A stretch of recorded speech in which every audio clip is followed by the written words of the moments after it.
Welcome to Pride coaching centre. இன்னைக்கு நம்ம என்ன பார்க்க போறோம்னு பாத்தீங்கன்னா TNUSRB SI நோட்டிபிகேஷன் 2024 வரும் வரும் வரும் அப்படின்னு சொல்லி நிறைய பேர் கேட்டுட்டே இருந்தீங்க. ஓகேவா, நானும் சொல்லிட்டேன் 2024 நோட்டிபிகேஷன் கிடையாது அப்படின்னு சொல்லி 3 வீடியோ போட்டிருந்தேன். நிறைய பேர் கழுவி கழுவி கழுவி கழுவி ஊத்துனீங்க. 2024 முடியறதுக்கு இன்னும் 1 மணி நேரம் தான் இருக்கு. 2024 முடிய 1 மணி நேரம் தான் இருக்குது.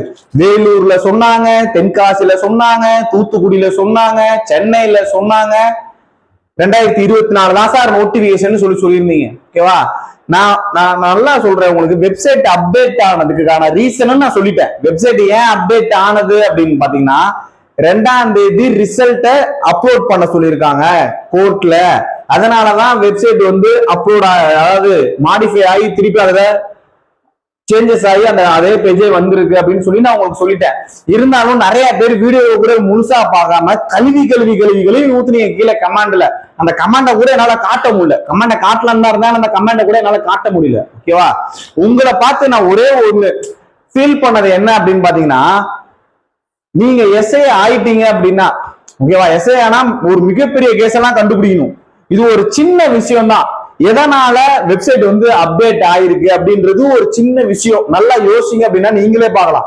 கேஸ் என்ன போயிட்டு இருக்கு, என்ன அப்டேட் ஆயிட்டு இருக்கு அப்படின்றத நீங்களே கணிச்சிங்க அப்படின்னா நீங்களே அதை சொல்லிடலாம். இதுதான் சார், உண்மைதான் சார் அப்படின்றத நீங்களே சொல்லிடலாம். இதை கூட உங்களால கணிக்க முடியலையே அப்படின்னு சொல்லி எனக்கு ஒரு ஃபீல் ஆச்சு. ஓகேவா, நம்ம சொன்னது 2025 தான் நோட்டிபிகேஷன், பிப்ரவரி தான். நம்மளுக்கு ஜனவரியிலேயே கேஸே முடிஞ்சாலும் சரி, ஜனவரியில கேஸ் முடிஞ்சாலும் சரி, அவங்களுக்கு நிறைய ப்ராசஸ் இருக்குல்ல, அவங்க ஜாயின் பண்ணணும்ல. ஆல்ரெடி பேச எடுத்து வச்சிருக்காங்கல்ல, அவங்க எல்லாம் ஜாயின் பண்ணணும், அடுத்து ஃபயர் ஜாயின் பண்ணணும். அதுக்கு பிறகுதான் நம்ம நோட்டிபிகேஷன் வரும். ஓகேவா, பிப்ரவரி தான் நோட்டிபிகேஷன் நம்மளுக்கு. நீங்க அதை பத்தி எதுவுமே ப்ரிப்பேர் பண்ண தேவையில்ல. ஒரு சில பேருக்கு என்ன பயம் அப்படின்னு பாத்தீங்கன்னா, 2024 எனக்கு ஏஜே முடிஞ்சிடும் சார், நான் எதுக்காக தான் எஸ்ஐக்காக தான் ட்ரை பண்ணிட்டு இருந்தேன், இவ்வளவு நாள் ட்ரை பண்ணிட்டு இருந்தேன், ஆனா எனக்கு ஏஜ் முடிஞ்சுன்னா நான் எப்படி ட்ரை பண்ணுவேன் அப்படின்னு சொல்லி நிறைய பேர் ஃபீல் பண்றீங்க. ஓகேவா, ஏஜ் ரிலாக்ஸேஷனுக்கு ஃபர்ஸ்ட் நீங்க என்ன நினைக்கணும் அப்படின்னா, இந்த ப்ராசஸ் முடியட்டும். 2024 அதாவது அந்த நோட்டிபிகேஷன் ப்ராசஸ் எல்லாம் ஃபுல்லா முடிட்டோம். அவன் ஜாயின் பண்ணிட்டோம், ஜாயின் பண்ணி அவன் நோட்டிபிகேஷனை ஃபர்ஸ்ட் ரிலீஸ் பண்ணிட்டோம். ஓகேவா, நோட்டிபிகேஷன் ரிலீஸ் பண்ணும் போதுதான் நம்மளுக்கு அவன் ஏஜ் ரிலாக்ஸேஷன் கொடுக்குறானா கொடுக்கலையான்றதே தெரியும்.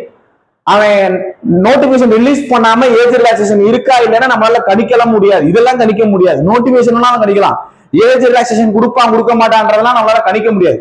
அதனால நோட்டிபிகேஷன் ஃபர்ஸ்ட் ரிலீஸ் பண்ணிட்டோம். புரியுதா, நோட்டிபிகேஷன் ரிலீஸ் பண்ணனே ஏஜ் ரிலாக்ஸேஷன் ஒருவேளை வரல, அவன் நம்மளுக்கு கொடுக்கல, அந்த ஒரு வருஷம் நம்மளுக்கு வேஸ்டா போச்சு, நம்மளுக்கு அவ்வளவுதான் பாரம் ஆயிருச்சு அப்படின்னும் போது கேஸ் போடலாம். ஓகேவா, உங்களை நானே கூட நான் லீட் பண்றேன். நம்மளுக்கு இந்த வார்டு கோட்டா, நீங்க அந்த லாஸ்டா ஒரு தடவை கவர்மெண்ட் வார்டு கோட்டான்ற ஒரு 10% இடஒதுக்கீடு ரத்து பண்ணாங்க. ஞாபகம் இருக்குமா இல்லையான்னு தெரியல.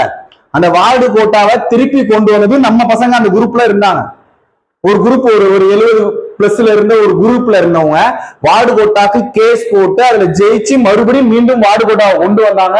அதுல அவங்களுக்கு வார்டு கோட்டால கிடைச்சிருச்சு. அந்த வார்டு கோட்டால கொண்டு வந்ததுல ஒரு 4 பேர் நம்ம பசங்க. ஓகேவா, எப்படி அவங்க கைட் பண்ணாங்க, எப்படி கொண்டு போனாங்கன்ற எல்லா டீடைல்ஸும் ஃபுல்லா தெரியும். கேஸ் டீடைல்ஸ் சேம் அதே ப்ராசஸ்ல ஏஜ் ரிலாக்ஸேஷன் உங்களுக்கு கிடைக்கல அப்படின்னா நான் உங்களுக்கு லீட் பண்ற கேஸ் கொண்டு போலாம். ஓகேவா, தனியா ஒரு வாட்ஸ்அப் குரூப் கிரியேட் பண்ணி யாரெல்லாம் எண்ட்ல நிக்கிறீங்களோ, யாருக்கெல்லாம் கிடைக்கலையோ அவங்க எல்லாத்தையும் ஒண்ணு திரட்டி நம்ம கேஸ் போடலாம். அந்த ப்ராசஸ அடுத்து பாத்துக்கலாம். TNUSRB போர்டு எல்லாத்தையுமே கவனிச்சுட்டு தான் இருப்பாங்க. ஏஜ் ரிலாக்ஸேஷன் பார் லாஸ்ட் இந்த 2024 நம்ம நோட்டிபிகேஷன் ரிலீஸ் ஆகல அப்படின்னா ஏஜ் ரிலாக்ஸேஷன்ல அந்த பார ஒரு சில ஸ்டூடெண்ட் பார் ஆயிடுவாங்க அப்படின்ற எல்லா நியூஸும் அவங்களுக்கும் தெரியும். தெரியாமலாம் இருக்காது. அவங்களுக்கு அவங்க கொடுக்கணும்னு தான் நினைப்பாங்க. ஒருவேளை கொடுக்க முடியாத பட்சத்துலதான் நம்மளோட கேஸ் போட போறோம். ஓகேவா, அதனால நீங்க எதுவும் ஒரி பண்ணிக்காத.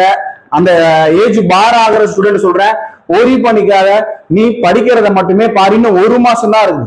ஓகேவா, அவ்வளவுதான். இன்னும் 1 மணி நேரத்துல நியூ இயர் பிறந்துரும். ஜனவரி பிறந்துருச்சு அப்படின்னா ஜனவரி 30 போயிருச்சு அப்படின்னா நோட்டிபிகேஷன் ரிலீஸ் ஆயிரும். நோட்டிபிகேஷனை பார்த்தா நம்ம அடுத்த ப்ராசஸ் நம்ம என்ன பண்ணலாம் அப்படின்றது தெரிஞ்சிடும். ஓகேவா, மீதி இருக்கிற ஸ்டூடெண்ட் எல்லாருமே எனக்கு கன்ஃபார்மா நான் இந்த இயர் அப்ளை பண்ண முடியும் அப்படின்றவங்க நம்ம என்ன செய்ய ஆரம்பிச்சிடலாம், படிக்க ஸ்டார்ட் பண்ணிடலாம். நியூ இயருக்கு 5 ரிசல்யூஷன் எடுத்துக்கோ, 5 விதிகள் எடுத்துக்கோ. அந்த 5 விதி என்னன்றதை நான் அடுத்த வீடியோல நான் அப்லோட் பண்றேன். ஓகேவா, உன்னோட செல்போன்ல பேஜ் என்னதான் இருக்கும் அப்படின்னா TNUSRB போர்டையே தூக்கி வை. இந்த இமேஜே பாரு, டெய்லியும் பாரு. டெய்லியும் பார்க்க நம்ம இந்த போர்ட்ல தான் நம்ம இதை எழுத போறோம், இதுதான் நம்மளோட நோட்டிபிகேஷன், இதுதான் ப்ரௌச்சர் அப்படின்றதுலாம் உனக்கு தெரியணும் ஃபுல்லாவே. அதுல கட் ஆஃப் முக்கியமா நீ எஸ்ஐ ட்ரை பண்றியா பிசி ட்ரை பண்றியோ, கட் ஆஃப்னா அந்த கட் ஆஃப் டவுன்லோட் பண்ணிக்க. ஓகேவா? கட் ஆஃப் டவுன்லோட் பண்ணி அதுல நம்மளுக்கு என்ன லாஸ்ட் இயர் கட் ஆஃப் வச்சிருக்காங்க, நம்ம இன்னும் எவ்வளவு எடுக்கணும், ரிட்டர்னுக்கு எவ்வளவு எடுக்கணும், நம்ம வந்து பிசிக்கலுக்கு எவ்வளவு எடுக்கணும்ன்ற டீடைல்ஸ் நமக்கு அதிலே கொடுத்துருந்துருப்பாங்க. இந்த பேஜ் நல்லா பாரு, இந்த பேஜ் தான் கட் ஆஃப் மார்க். அவனே அபிஷியல் வீடியோலயே போட்டிருப்பான், எதெல்லாம் நீ போய் தேடணும்லாம் அவசியம் இல்லை. நம்மளோட நோட்டிபிகேஷன் சாரி நம்ம டிஎன்யூஎஸ்ஆர்பி போர்டுலயே அபிஷியல் கட் ஆஃப் நம்மளுக்குன்னு சொல்லிட்டு கீழே இருக்கும். நீங்க அதில் கட் ஆஃப் கிளிக் பண்ணினா இந்த பிடிஎஃப் ஓப்பன் ஆகும்.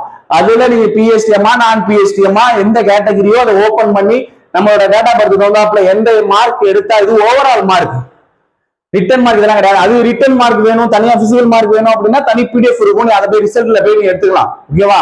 இது ஓவரால் மார்க் 100 மார்க்குக்கு நமக்கு எவ்வளவு தேவை, அப்ப ரிட்டன்ல எவ்வளவு எடுக்கணும், கட் ஆஃப் அனாலிசிஸ்னே சொல்லி ஒரு தனி வீடியோ போடுறேன். ஓகேவா? இருந்தாலும் நீ வந்து செட் பண்ணிக்கோ, நம்மளுக்கு இவ்வளவுதான் தேவை அப்படின்னு சொல்லி ஸ்கிரீன்ஷாட் எடுத்து கூட நீ உன்னோட டிஸ்பிளேல போனை ஓபன் பண்ணா இதுதான் கண்ணில் படுற மாதிரி வெயி, லோகோவை தூக்கி முன்னாடி வெயி, எப்ப பார்த்தாலும் அதுவே திங்கிங்கா இருக்கணும், உனக்கு வேற மைண்ட் டைவர்ட் ஆகக்கூடாது. அதுக்காக சொல்றேன். ஓகேவா? நீ படிக்க ஸ்டார்ட் பண்ணிட வேண்டியதான். 5 விதி சொல்றேன், அந்த 5 விதியை எக்ஸாம் வர நாளைக்கு 1ஆம் தேதியில இருந்து எக்ஸாம் வர ஃபாலோ பண்ணா கூட கண்டிப்பா நம்ம யூனிஃபார்ம் மாட்டிடலாம். ஓகேவா? ஒண்ணு மட்டும் நல்லா மைண்ட்ல வச்சுக்கோங்க. ஓகேவா? நம்மள்ட்ட லாஸ்டா ஒரு வேர்ல்டு கப் நடந்துச்சு, 50 ஓவர் வேர்ல்டு கப் நம்ம இந்தியாவில நடக்கும் போது ஆஸ்திரேலியா ஃபைனல்ல கப்பு வாங்கிட்டு போனாங்கல்ல, அந்த கப்பு வாங்கும் போது டிராவிஸ் ஹெட் வந்து முன்னாடி நாளே ஒரு சபதம் போட்டிருந்தாரு. என்ன சபதம் போட்டிருந்தாங்க அப்படின்னா, நான் ஒட்டு மொத்தமா இருக்கிற அந்த கிரவுண்ட்ல இருக்கிற எல்லாத்தோட வாய்ஸையும் நான் அமைதியாக்குறேன், எல்லாமே எனக்கு எதிராக வந்து சவுண்ட் கொடுப்பாங்க, ஆனா நான் வாய்ஸை நான் அமைதியாக்குறேன் அப்படின்னு சொல்லி சபதம் எடுத்துட்டு தான் உள்ள போயிருந்தான். ஓகேவா?